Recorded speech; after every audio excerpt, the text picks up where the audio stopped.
Woo! Well, hey, this is an infinity wheel. Andrew, DrDetail.com. I'm going to repair this wheel. It looks like it's gone through the streets of Bedrock on the Flintstones cartoon.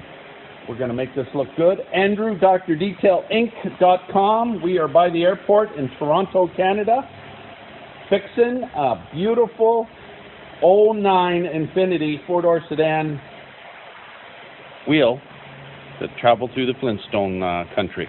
Andrew, DrDetail.com. We're going to fix this badly bent wheel.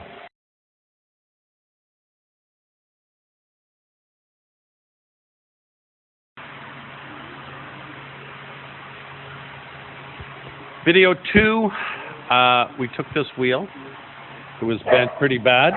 And Andrew, DrDetail here, DrDetail.com. That's our little mascot in the background, barking. Andrew from DrDetail. We straightened this wheel out nice.